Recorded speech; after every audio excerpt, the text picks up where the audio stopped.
Siapa di sini yang ngerasa dunia ini makin aneh? Bukan karena orang makin gila, tapi karena yang gila makin dirayakan. Kita hidup di zaman di mana hal yang dulunya dianggap bodoh, sekarang malah jadi tontonan utama. Dulu kita malu kalau nggak tahu berita penting. Sekarang malah bangga bisa hafal drama rumah tangga selebriti dari A sampai Z. Dan yang bikin ngeri, semua ini bukan terjadi secara kebetulan. Ini sistematis. Kebodohan hari ini nggak cuma dibiarin, tapi disebar. Bukan karena orang nggak bisa mikir, tapi karena mikir dianggap gangguan. Karena kalau semua orang mikir, semua orang sadar, maka para penguasa harus kerja keras menjaga kekuasaannya. Dan itu capek. Makanya sekarang lebih aman kalau orang sibuk tertawa, bukan bertanya. Coba deh lihat sekeliling. Media sekarang bukan lagi tempat nyari kabar, tapi tempat pelarian. Berita politik yang rumit dikemas pakai musik dramatis dan efek suara kayak sinetron. Acara debat berubah jadi adu mulut yang lebih mirip reality show daripada diskusi. Dan kalau kamu buka media sosial, jangan harap ketemu analisis kebijakan. Yang ada justru viral tentang prank gagal atau joget trending. Ini bukan sekadar hiburan. Ini distraksi yang dikemas rapi, disuguhkan tiap hari. Dan kita, sebagai penonton, jarang sadar bahwa kita lagi disuruh ketawa sambil pelan-pelan disedot kesadarannya. Karena di balik layar, keputusan-keputusan penting terus berjalan. Undang-undang disahkan diam-diam, anggaran digeser tanpa sorotan, aset negara dijual, kepentingan rakyat dikesampingkan. Tapi yang ramai di timeline, cuma gosip artis yang baru cerai atau siapa yang selingkuh sama siapa. Ini bukan kebetulan, ini strategi. Noam Chomsky udah bilang lama, media bukan lagi sekadar penyampai informasi, tapi alat filter, penyaring kenyataan. Yang boleh kita tahu cuma versi yang aman buat penguasa. Sisanya diabaikan atau dibungkus sedemikian rupa supaya nggak kelihatan penting. Dan lucunya, kita nerima itu semua dengan senyum, bahkan dengan senang hati. Karena mikir itu melelahkan, mikir itu nggak asyik. Kita lebih suka hal-hal yang gampang dicerna, yang bisa ditonton sambil rebahan, yang nggak bikin kening berkerut. Makanya tontonan paling laku sekarang ya yang makin absurd, makin drama, makin receh. Sampai akhirnya kita jadi generasi yang lebih tahu jadwal konser seleb K-pop daripada jadwal sidang pengesahan RUU yang berdampak langsung ke hidup kita. Dan jangan salah, ini semua legal, sah, didukung sistem, bahkan didorong lewat algoritma. Platform digital tahu banget apa yang bikin kita betah di layar. Mereka pelajari pula kita, apa yang sering kita klik, apa yang bikin kita berhenti scroll. Dan hasilnya, kita dikurung dalam gelembung konten yang bikin kita senang, tapi nggak pernah sadar. Karena orang yang sibuk tertawa nggak sempat marah. Orang yang sibuk nonton nggak sempat protes. Dan orang yang sibuk nyari hiburan, jarang sempat nyari kebenaran. Ini jebakan yang dibungkus cantik. Kita disuruh konsumsi hiburan terus-menerus, tanpa sadar bahwa pelan-pelan, kita kehilangan rasa ingin tahu.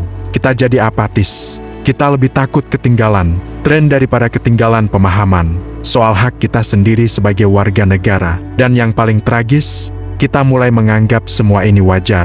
Gramsci pernah bilang, kekuasaan itu nggak cuma pakai otot, tapi pakai otak. Kontrol atas budaya, bahasa, norma. Dan sekarang, kontrol itu ada di tangan yang mengatur tontonan kita. Mereka bisa bentuk cara pikir kita lewat apa yang kita tonton tiap hari. Bukan dengan larangan, tapi dengan pembiasaan. Kita dibiasakan untuk nggak mikir.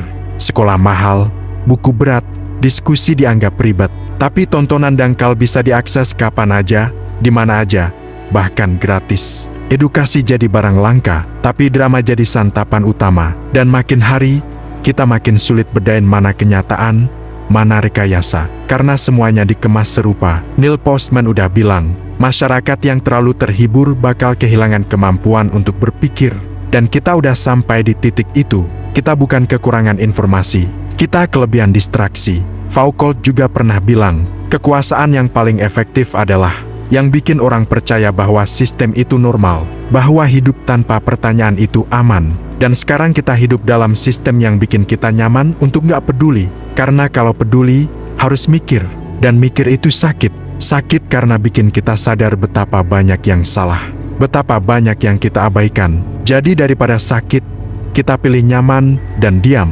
Padahal, Kebodohan kolektif ini bukan cuma bikin kita nggak tahu, tapi bikin kita gampang diarahkan, gampang diprovokasi, gampang dimanipulasi, dan yang paling parah, gampang diadu domba. Karena orang yang nggak berpikir, gampang percaya, dan orang yang gampang percaya, gampang dikendalikan. Coba bayangin kalau semua orang tahu kemana uang pajak kita larinya. Siapa yang main di balik proyek negara? Siapa yang ngatur harga kebutuhan pokok? Siapa yang diuntungkan dari undang-undang yang rumit itu? Tapi sayangnya, nggak banyak yang tahu. Karena tahu itu butuh usaha, dan usaha itu capek. Makanya, sistem ini tetap jalan. Karena kebodohan itu nyaman. Nggak perlu repot, nggak perlu debat, nggak perlu baca dokumen. Cukup klik, nonton, scroll, ketawa, ulang lagi besok. Kita jadi penonton setia dalam panggung besar yang disebut dunia. Kita bukan aktor, kita bukan sutradara. Bahkan kadang kita nggak sadar bahwa kita adalah bagian dari cerita. Kita pikir kita cuma ngikutin tren, padahal kita sedang diarahkan, dimasukkan ke dalam narasi besar yang kita sendiri nggak ngerti. Dan yang lebih ironis, kita ikut menjaga sistem ini tetap berjalan. Kita ikut menyebarkan tontonan bodoh. Kita ikut menertawakan orang yang berpikir.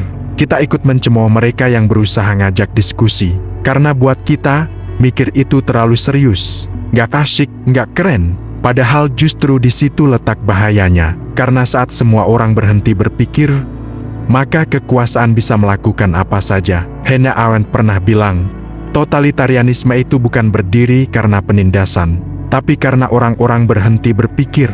Dan hari ini, kita melihat itu terjadi di depan mata kita, bukan lewat senjata, tapi lewat layar.